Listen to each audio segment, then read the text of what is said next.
হাম পরিস্থিতির খবর জানাতে চাঁপাইনবাবগঞ্জ থেকে আমাদের সহকর্মী আনোয়ার হোসেন এই মুহূর্তে আমাদের সাথে যুক্ত হয়েছেন। আনোয়ার, আপনার ক্যামেরায় দেখতে পাচ্ছি প্রচুর রোগী যারা ভর্তি হয়েছেন, তাদের কি অবস্থা? পাশাপাশি আপনার ওখানে হামের প্রাদুর্ভাব কতটা? RICL TMX, যুগের পর যুগ স্থাপনা থাকে মজবুত। হ্যাঁ শরীফ, গত 24 ঘন্টার সবশেষ তথ্য যেটি পাওয়া গেছে সেখানে দেখা গেছে যে চাঁপাইনবাবগঞ্জের হাম পরিস্থিতি এখনো উদ্বেগজনক। এবং সবশেষ তথ্য যদি আমি আপনাকে বলি যে গত 24 ঘন্টায় নতুন করে আরো 32 জন শিশু হামের উপসর্গ নিয়ে হাসপাতালে ভর্তি হয়েছে। এছাড়া একই সময় ছাড়পত্র প্রদান করা হয়েছে 27 জনকে, এবং বর্তমানে হাসপাতালে ভর্তি রয়েছে 64 জন রোগী।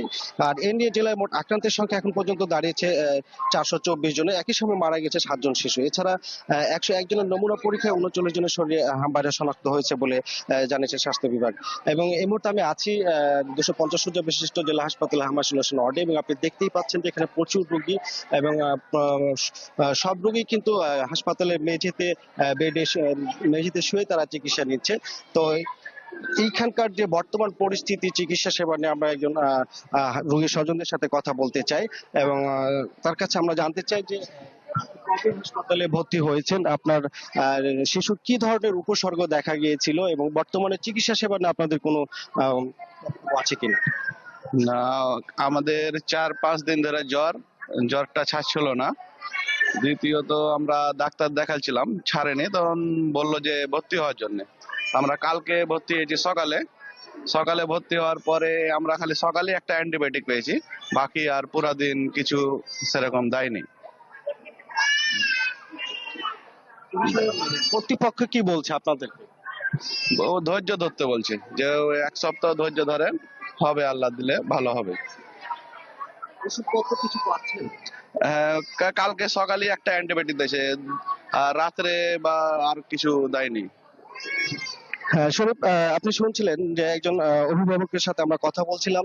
তিনি যেমনটি বলছিলেন যে বিভিন্ন উপসর্গ নিয়ে তারা হাসপাতালে আসছে এবং চিকিৎসকদের পরামর্শ নিচ্ছে। তবে হাসপাতালে আমরা শুরু থেকে যেটি লক্ষ্য করেছি যে চিকিৎসাপত্র নিয়ে অব্যবস্থাপনা রয়েছে।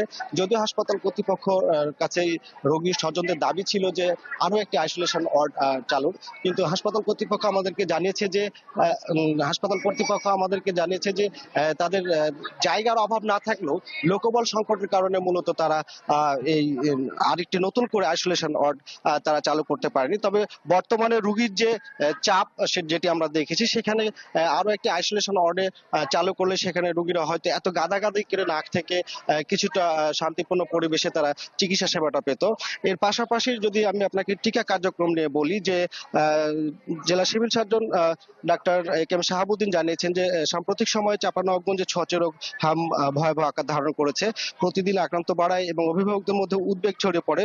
পরিস্থিতি নিয়ন্ত্রণে আসতে শুরু হয়েছে এই বিশেষ টিকা কর্মসূচি। এর আওতায় 6 থেকে 59 মাস বয়সী 1,67,287 জন শিশু টিকা দেওয়ার লক্ষ্য নির্ধারণ করা হয়েছে, এবং আজকে দ্বিতীয় দিনের মতো এই টিকা কার্যক্রম শুরু হয়েছে, যা চলবে বিকেল 4টা পর্যন্ত। হাসপাতালের পাশাপাশি শিবগঞ্জ এবং ভোলাহাট উপজেলা স্বাস্থ্য কমপ্লেক্স, সদর পৌরসভার 5টি এবং 17টি ইউনিয়নের 51টি কেন্দ্র সহ মোট 59টি কেন্দ্রে এই কার্যক্রম চলছে। আর গতকাল প্রথম দিনে 39টি কেন্দ্রে 6,887 জন শিশু এই বিশেষ টিকা নিয়েছে। তো চিকিৎসকরা বলছেন যে এই কর্মসূচি সফল হলে দ্রুত নিয়ন্ত্রণে আসতে পারে সংক্রমণ। তাই গুজবে কান না দিয়ে নির্ধারিত কেন্দ্রে গিয়ে শিশুদের টিকা দেওয়ার আহ্বান জানিয়েছেন তারা। আর আমরা গতকাল থেকে দেখেছি যে টিকা পাওয়ার পর স্বস্তি কথা জানিয়েছেন অভিভাবকরা। তো আমরা এই মুহূর্তে আরো একজন রোগীর সাথে কথা বলতে চাই যে চিকিৎসা সেবা নিয়ে তারা কি বলছে, তাদের চাওয়াটা কি। একটু আমাদেরকে বলবেন আপনার শিশুকে আপনি কবে হাসপাতালে ভর্তি করেছেন এবং কি ধরনের উপসর্গগুলো নিয়ে ভর্তি করেছেন? কালকে এসে ভর্তি করেছি সন্ধ্যের সময়তে। ওর গায়ে খুব এগুলো বার হচ্ছে দেখে চলে এসেছি, কিন্তু জানি না যে ভর্তি করবে। কালই হাকাবাক করে ভর্তি করে দিয়েছি। কতটা সুস্থ বলে মনে হচ্ছে? এখন জ্বর নাই গায়ে, কিন্তু এগুলা সব বাড়িয়ে আছে গায়ে। তো কাশছে, খুবই কাশি হচ্ছে।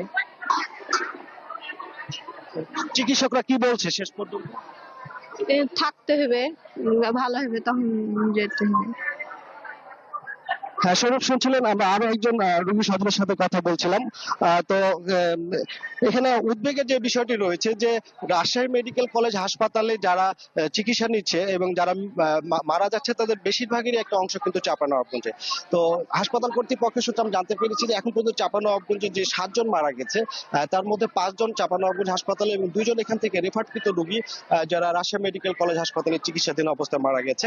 তো সব মিলিয়ে পরিস্থিতি এখনো পুরোপুরি নিয়ন্ত্রণে না আসলেও সংশ্লিষ্টদের আশা যে গতকাল থেকে শুরু হয়ে বিশেষ টিকাদান কার্যক্রম অভিভাবকদের মাঝে এবং স্বাস্থ্য বিভাগের কর্মকর্তাদের মাঝে একটা আশা সঞ্চার করেছে এবং তারা মনে করছেন যে সকলের সচেতনতা এবং সমন্বিত উদ্যোগ যদি অব্যাহত থাকে তাহলে দ্রুত এই সংকট কাটিয়ে ওঠা সম্ভব বলে তারা মনে করছেন। শরীফ। আনোয়ার, ধন্যবাদ আপনাকে।